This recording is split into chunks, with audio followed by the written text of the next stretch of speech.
The dam's finally breaking for the Bidens. Next Monday, Hunter Biden's right-hand man, Devon Archer, a lifelong friend and longtime business partner of the Biden family, will speak to James Comer's House Oversight Committee. He'll sit for a deposition under oath and possibly later testify live on camera. Miranda Devine at the New York Post reports that Devon Archer will tell Congress that Joe Biden spoke with and met with Hunter Biden's shady foreign business associates dozens of times. Testimony from a Biden insider like this will be devastating.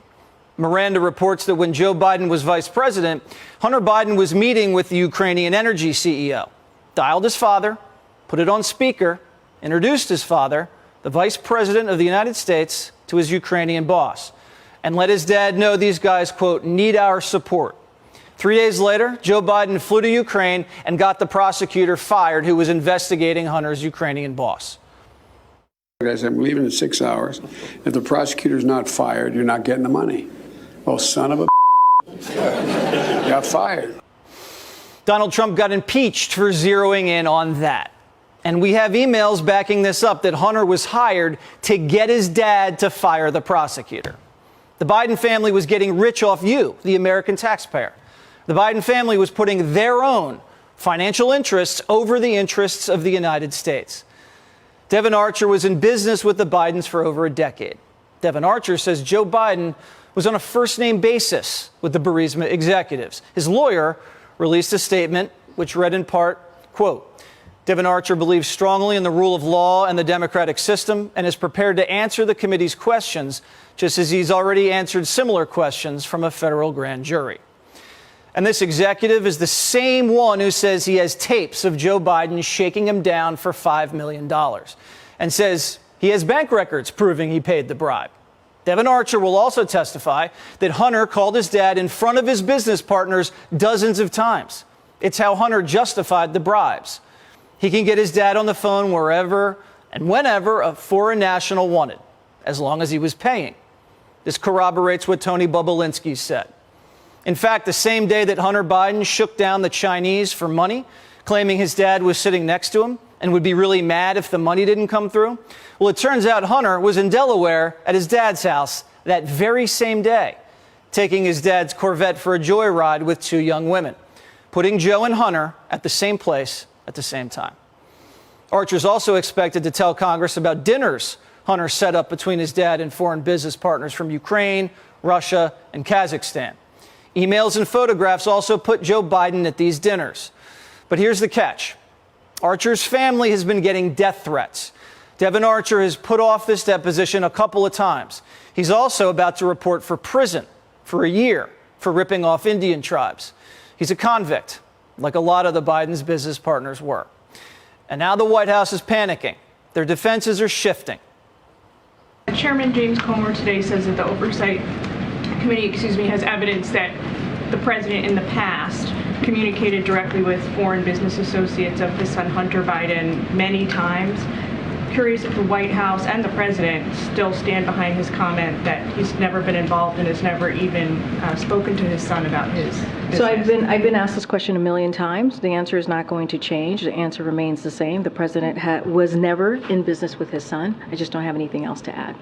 For years, the White House defense was Joe Biden never spoke to his son about his business. And now they're saying Joe Biden was never in business with his son.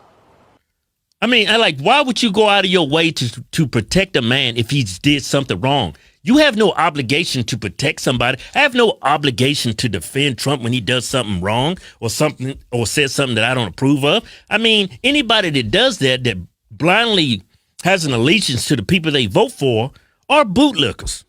I would never justify anything. I'm not in a position to justify whatever he does. Yeah. Why would you jump just on camera in front of Fox News and tell everybody, oh, I think it was planted? I just don't get why people anymore don't admit, hey, I was wrong, I shouldn't have did it, or this is why it happened, I forgot, or this happened. Yeah. Admit that you was wrong, and move forward. But you have people like this that blindly follow their leaders, their bosses, the people that they might agree with from time to time or, agree with a majority of the time.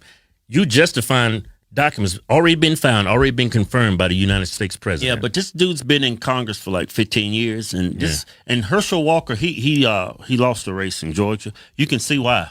Yeah. You got people like this in office making stupid accusations like this. Yeah. And you can see why. Well, he's a conspiracy You theorist. can see why Herschel lost. There's some stupid people in Georgia. No, don't call them stupid. They're ignorant. Ignorant? Yeah, they're ignorant. They don't have the information. Now, if they lack the mental capacity to make a rational decision, yeah, they stupid. With some of that's going around too. There's a whole lot of that going around. Never underestimate the stupidity in this country Yeah.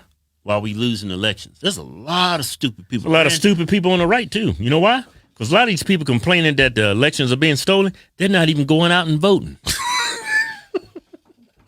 It works both ways. You got stupid people voting for stupid people like this. Yeah. Then you got stupid Republicans staying home. Oh, they're just going to steal it anyway.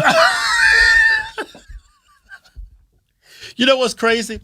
Republicans actually discouraged their own constituency to vote by telling you take away their incentive to vote by talking about election fraud and elections are being stolen. Okay, I understand that. But man, you gotta You're doing more harm than good. yeah, and then you tell them to only vote on one day, election day, when the Democrats are voting every day. Yeah. And then we came out with this whole abortion issue, which galvanized Democrats to go out and vote. Yeah. And then we're shocked that we lose. Yeah. And we lost by this much. Of all the stupid people that's on the right that didn't go out and vote, you sitting back complaining, and to all the representatives that was running for office, all the Republicans that didn't put that abortion issue to bed and come out with something that both parties can live with, that's the reason why we lost. Not because our elections are being stolen, it's because, that stupidity goes both ways. Yeah, it does. It really does. I mean, I think we're smart on the right, Yeah. but we still do stupid shit all the time.